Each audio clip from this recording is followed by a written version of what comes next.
আমাদের জন্য একটা বড় দুঃখের কথা যে আজকে প্রায় 7-8 বছর হতে চলেছে দেশনেত্রী বেগম খালেদা জিয়া কারাগারে রয়েছেন, বন্দী অবস্থায় রয়েছেন, তো আমরা তাকে এখনো মুক্ত করতে পারিনি।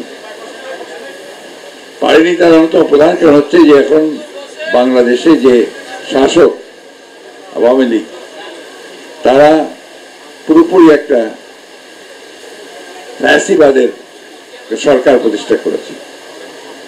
এখানে তারা জনগণকে কোনো মূল্য দেয় না, জনগণের যে সমস্ত দাবি সেগুলোকে তারা কোনো মূল্য দেয় না, গণতন্ত্রে তারা বিশ্বাস করে না, প্রথম থেকেই তারা কখনো গণতন্ত্রে বিশ্বাস করেনি।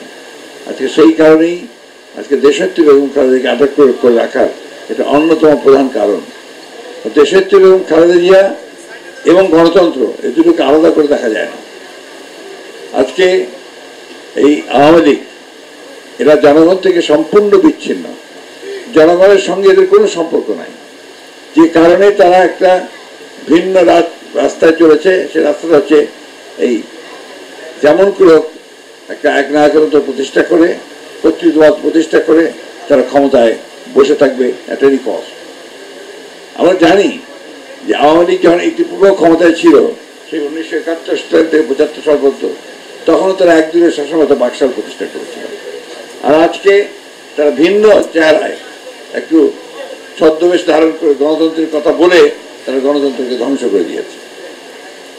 আমরা লক্ষ্য করে দেখুন যে এই গণতন্ত্রকে ধ্বংস করতে গিয়ে তারা নির্বাচনকে ধ্বংস করেছে এবং দেশের অর্থনীতিকে ধ্বংস করেছে, প্রশাসনকে পুরো দলীয়করণ করেছে।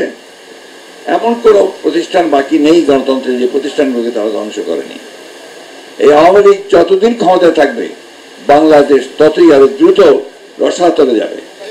এই বিষয়গুলোকে যদি আমরা দেখি এবং হিসাব করি, তাহলে আমরা দেখব যে আর একটা দিন আওয়ামী লীগের ক্ষমতায় থাকা উচিত নয়। তাই প্রিয় সহকর্মীবৃন্দ, বন্ধুগণ, আজকে কথা বেশি বলার প্রয়োজন নেই।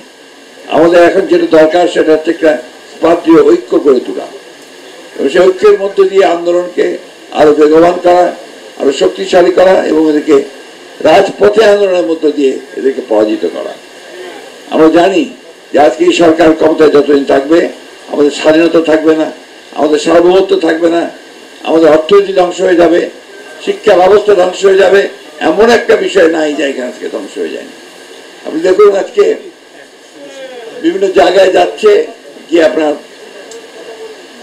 ভারত সম্পর্কের নাম করে তাকে ক্ষমতায় টিকিয়ে রাখবে, এই কথা বলে সে বিভিন্ন আমাদের দেশকে বিক্রি করে দিচ্ছে। তিস্তা নদীর পানি আমরা পাই না, ফারাক্কার পানি আমরা পাই না, 154টা নদীর পানি আমাদেরকে দেওয়া হচ্ছে, অথচ তাদের কাছে এখানে স্থায়ীভাবে রেল লাইনের যোগাযোগ, কানেক্টিভিটি, অন্যান্য বিষয়গুলো সব দিয়ে দেওয়া হচ্ছে। এটা এই সরকারের সম্পূর্ণ ব্যর্থতা। আজকে সেই কারণেই, আর এইটাকে আলাদা করে বিচ্ছিন্ন দেখার কারণ নেই। দেশনেত্রীর মুক্তি, এই দেশের মুক্তি, গণতন্ত্রের মুক্তি, সব কিছুতে মূলে একটা আওয়ামী লীগ। এই আওয়ামী লীগকে যদি আমরা সরাতে পারি, তাহলে সমস্ত বিষয়গুলোকে আমরা ফিরিয়ে আনতে পারবো। আসুন আমরা সেই লক্ষ্যে কাজ করি। ইনশাআল্লাহ আমরা সবাই ঐক্যবদ্ধ হয়ে কাজ করি, তাহলে কেউ আমাদেরকে পরাজিত করতে পারবে না।